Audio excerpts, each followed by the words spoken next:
tātou taunu mai le si ui o whiau mga luenga le nei vai aso. Maisa le nei aso tō nā. Tātou whaafo I pēle vi inga whaaftai I le atua. Ono lau tau singa malau kuikuinga le tātou. Le a tātou tapo I atu I le atua. A wā o le tūla whono le anganga o le ola o ia ke wiso. A tū sau noa mai leo ia te tātou nai le tūla whono le anasala ma le oti. Me lea, na le mawhaia le tūla whono, ino vai vai o ia ono le tino, mawhaia le atua, I lona au ina mai o lona lava alo, o tino mai e pei o le tangata angasala, o le taulanga fo I moa angasala, na ia whaasala ina ai le angasala I le tino. Se o tātou te tāle. Whaaftai tere no mātou le tua, o mātou taunu mai le nei, afi iai fe au mga luenga le nei vai aso para nei fo I aso o matou wala au le li e moli le whaafitai li ingo le whaamanui la uwhi e no lau tau singa I asa noa le alo matou tau mai matou sauni matou wala au le sua whaalofa mai wina melo wanga pa ia I taitolo ina I matou le matou sauni na awhale nei o matou whaia nei tau langa mele sauni ngai vi ia I pia oero matou tua ela le suafa Iesu Keriso le matou I wha. Amen. O le whaitawina o le whionga pa ia le atua. Le a maua mai lea I le au tua le tusi whaitawaso I le nei vai aso. Le a maua mai le tusi o e peru. Au lona whaiupo, lona matau po iwa, lona whaiupo sifulma le tasi. Se ia whaangata I le sifulma le whaa. Le peru tau ko iwa, ko po sfuma le tasi. Si fa ngata le sfuma le fa na to si ile o le faitau ile peru no tau po sfulu. Fa po sfuma le iwa, fa ngata ile lua sfuma le lima. Fa per manatu o tu le so. O le mauti noa e ulu fale ai le manu manu. Mauti noa e ulu fale ai le manu manu. Ti tatou fa no longo. Iniso a fionga le tatou tua. A o keriso o maliu mai, o leo stau lang sili mea le lei wau lia. O uiana I le fale fita fai e sili o na le lei, ma ona ato atoa. E le fai e lima, o lono winga e le fai a faa le lalo lang nei. No uru faa tasi lava lea o ia I tutono le mea pa ia, e le ma le toto oti mata mai povi, a o lona lava toto. Wana maua le tongi ola faa vavau mo I tātou. A waa a fai o le toto o povi poa, ma oti, ma le fulefu o povi fine tānoa, o sausawina ai, I wa leanga, e whaapa ina ai, e o I le wha ato, whaamama ina o le tino. E le siri ea o na whaamama ina o tau loto fotia ifo ai ngā ruenga, e oti ai, I le toto o Keriso. O le na matua o ia, I le nganga whaavavau, e whaima taulanga e le po nā I le atua, I le ioutou au nā ai I le atua soifua. O le nei, le au soe, o tātou sa o loto ulu atu I le mesili o na pa ia, ona o le toto o Iesu. I le ala fowe o lai, o whaava noina e ia mo I tātou I le ia pui pui, o lona lava tino lea. Mona wa ia te I tātou le ostau lang si le pule I le fale o le atua. I nā tātou whaala tala tātou ia ma le loto, wha maoni, I le whaatua tua wa mauti no lava. Sausau wina o tātou loto, na ile manatu ifo wale anga. O tā ele a fo o tātou tino ile vai manino. Ni e tātou tāofi mau ile wha moe moe. O tātou tau tino atu ai ma le lefi fo ia. O wai wha maoni o ia o fola mai. Le tātou mana tu lutu fo ile tasi. Ina ia tu tau wha atu poai le alofa mo ngā luenga le lei. Au wale la fo ina le wha poto ina o I tātou. Pei o masani e isi, e ia whiwha ma whanai, ia tili ai fo I le wha pei, ono I o tau I loa o le aso o tau lata mai. Wha mania tele ne atua e lo tātou whaitau, e wha longo ia nā whionga pa ia. Se I o tātou te tāna. Wha awhtailu mātou ta mā, o e lava o lo mātou wali, tupu o tupu, o le fio i le me sili o le ia o le sili ese o le tamau le whaangau. O mātou whaafitaia lau fio i le me fiafi. O na o lau tau singa ma lau puipuinga si o mātou atu nu o Samoa. Le li e sa mātou whio hoa i solo, tino whi au mga luenga, tiu te mwhaiva i le ngata i whale, o tua maota, tonu o a inga la, mātou whaafetai le li e, o na o lau tau singa ma lau puipuinga i a mātou. Whaafetai fhoi, whai wina fhoi nisio a o ngā le whanau, nei tau sanga atoa, le li iolo wanga le leie mafu ai o le mātou fia, ma whaafetai lau fio i lau tau singa ma lau puipuinga i a mātou. Whaafetai au whaamanu ia ngai tele, wa tu ina mailo watu nu, le ngata i le malo, le ekalesia, ia e whaapea ai ngā uma, so mātou watu nu i meo Samoa. Whaafetai tele lo mātou tua i lau tau singa i lo mātou wola, te lewa fo i lu tau i whenga i pēr mai mātou i le aso ma le aso. Ai le mawailo o lofanga le leia te i mātou. Whaafetai le li ie. Suia inga fo i o le tau. Ai mātou te maitau ina pēlo wanga le lei mo lo wolofa. Te marutia Samoa i o awa le lei. Whaafetai fo. I lau upu. E tala le lei. Whanga ina le ola wha le anganga ma le soifua lo watu nu. Mātou te muli ta iai, tuso o whaatu nunga au na mātou whaia. Te wha manuia mai ai a Samoa, whaafetai tēne no mātou te mā. O mātou tau nuu mai fo i masina whai o le nei tau sanga, tōni nei vai aso. Ei le o mai no mātou fia whaafetai a pēa oe le atua. O na o lau leo leonga, lau puipuinga, o lau tau singi. I a Samoa mo ni te ngata, e le ngata i Samoa nei a o utu nuu e mi mau. Whaafetai tēle le li e li whi le tala le lei, wholofola ina pēr lau au whai ngā luenga. Ta māle ka le sia. I tōm tau ina haino mātou wola i asu whaitasi, ta itasi. E whawhanga ina mātou ngata whale anganga. I upo lau a fionga. Whaafetai tēle lo mātou utua. Ono lo wolofa le mawai a te mātou. Ia vi ia, masanga vi ia pēr oe. E ano anoa ilo mātou fia whaafetai. Ono le alofa tu loa la o fio e te whai ai. Mea le leimo i mātou, uma mo le mātou watu. Lea te mā, whaafetai tele lau. Ono lo wanga le leimo a Samoa. Mātou wha mau lalo le li e. Mātou o tangata se pēa. Se pēa lo watu nu, se lo malo. Se fo i nu, ma hainga ta itasi, ma le tangata lava ia. Ro o lava ia te i mātou uma. Tofu i mātou ma le leanga. Leise me lilo lau silifanga. Ai mātou tele tonu fo. Wala lava matutoe le toto tā ua o lo walo ke riso. Na maliu. Whaasa o loto ma whaamamai nai i mātou.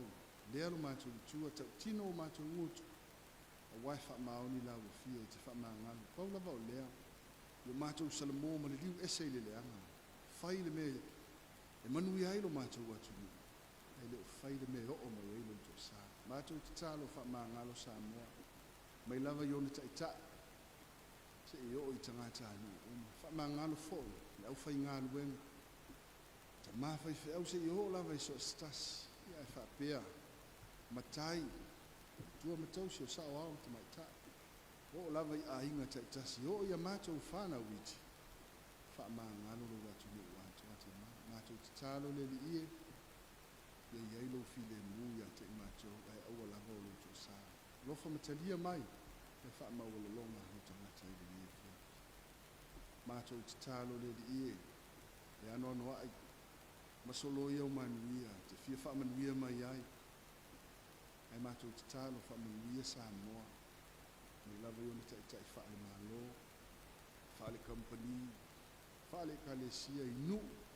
Ma a inga ta itasi iai lo wang le lei mai whamanuia. Le ngata foi.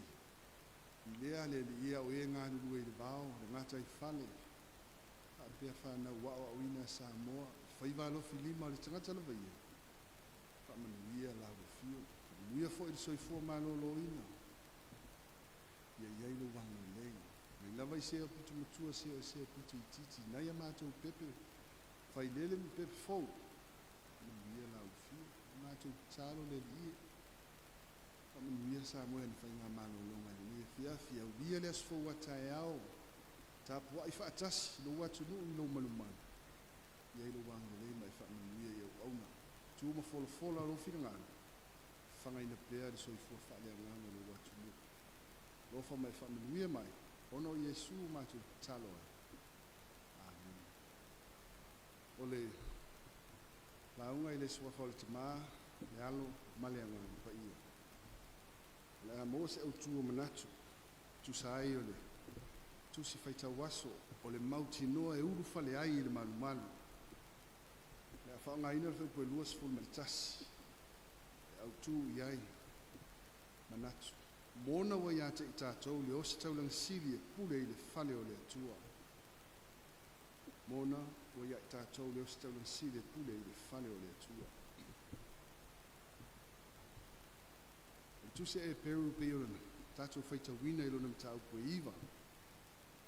Lo whaamtala ina ai. Le ngaluenga whaia o si taulanga. Le whaonga ino toto manu. Bob o oti. A moe. Ia moli ai le taulanga mo le whaamamaina o le tangata. Moli ai le whaamangaloino a ngasala. Le whaasaolotoina o I tātou. Wa a tātou mahana tunatu. Tua I le whenga inga tuai. E leo tangata uma e mawhai o na ulu I le whale whita whai po le malu o le tua. Le o lava I leo o staulanga. O na o le o staulanga sili e mawhai o na ulu whale le me sili o le pa ia. Whaatasi I le tausanga. Le lau tele o le nu, o le atua. Na o le no whitapu wa I whafo atu o le whale whita whai. A le tusi e se fulu e peru pi o na tātou whaitau e fo. O lo wha manatu mai ai. Ua le oto iei se pāpui pui o I tātou e uru whale ni me sili o na pa ia sa whaatasi o na uru iei o le ostaulang sili. Ai ua mawhai nei o na tātou uru whale atu le me sili o na pa ia. O na o le toto o ke riso Yesu. Le toto lea. Ina ua maliu o ia masailu aina ile ia pui o le malu. Sa whai ma wā puni o le tangata ma le me sili o na pa ia. Ne le wha manatu mai e le tusi. Faitau aso le nei aso, o le mauti noa, e uru fale atu I le malu. Whaamtala ina fo e Paulo, lo tino o le malu lea o le atua. A wha mai tusi e peu len tātou faitau ina, aua le tātou tu ua le whaatasi ma le auso, pe o masani anisi. O maua le avanoa tātou te uru fale ai le me sili o le pa ia ona le toto o ke riso Yesu, e leo le toto o le mamoe.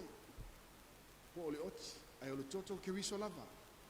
Wa mawhai ai nei ona maua I tātou o le avanoa tātou te uru fale ai. I le me sili o le pa ia o le malu. E te tau o le tātou o iai aisea. Masalo a tātou te manatu I teini motua na. Masalo e whewhewa I solo ifo sakana nā matilo. Ko se ale meo poto ai Israelu. A tonu e whamatala I nisi. O te tonu o le whale whita whai o le atua. O lo iai le whatawhaitau langa. O lo iai le lau e sau auroina. Ma le pupuni o lo pupuni ai le ato la au o le atua. Ai whapea o le ato manatu. E tawhia Israelu. E tawhia o iai. Ai ngalo fo ia te ngatou. E o lava I ostau langa I le ostau langa uma. E mawhai o na uru whale I le malu o le atua. A leo whai mai tala tusi e peru. O tātou sa o loto e ulu. Me sili o le pa ia. O no ke riso Yesu lava ia. Na ofo ina ia. Lona lava ola. E whai na tau langa. A leo whai mai au tu o le so. O ia.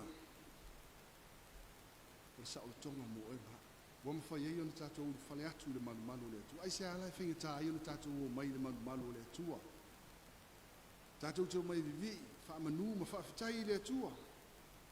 A wafo I aso le whinga nga tuai sa mua osi leo se taulanga. Le taulanga mua ana ia lava ang sala.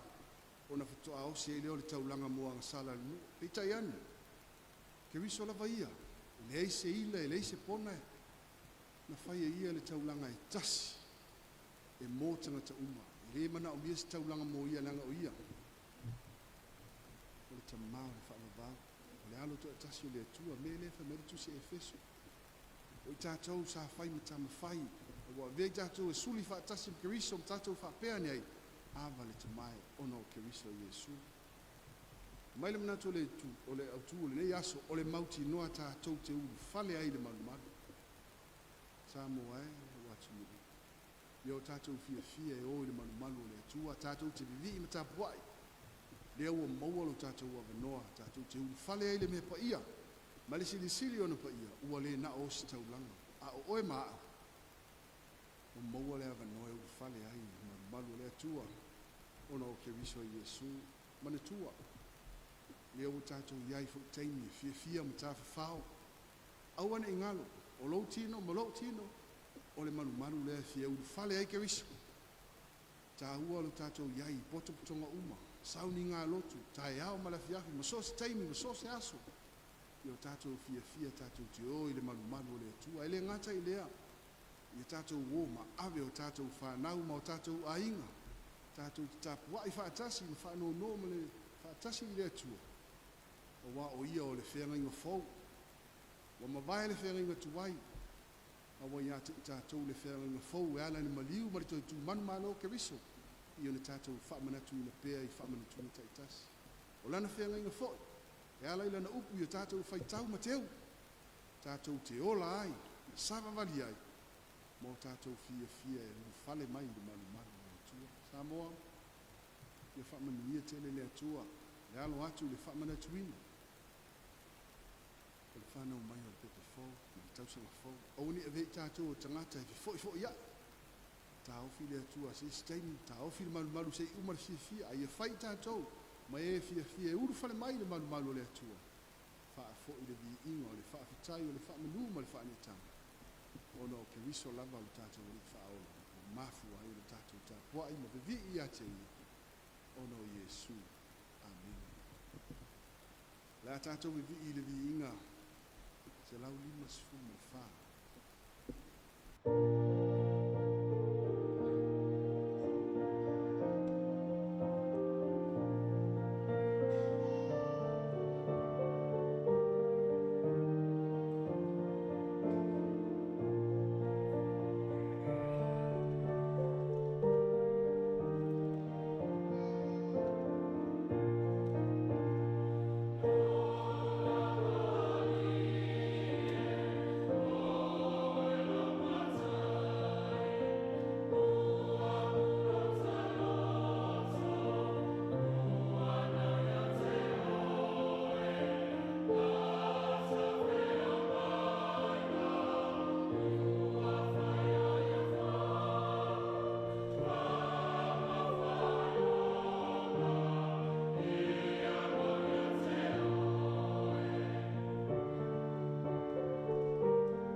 tātou whaiu ki nei sao ninga li tāna whamui. Whaftai lo mātou lutua, o i ula mātou ngā luenga whai ni fiafi, mātou wha moe moe lo ngā whaia, wha malamala mātile wa fionga yo mātou loto mā nganga. Mai se sio mātou atu lu o Samoa, le tū mau mai lo ngā whaia. Wa wha manui ia te nā tau, mātou umalawa atoa, malau whanau la langi, lea lo mātou lutua, le maftou le pei, mātou le mano lo ngā whaia, whaatasi, ma le maftang mahulawa, ngā whaia o mātou tana. E ala ia Yesu Keriso le mātou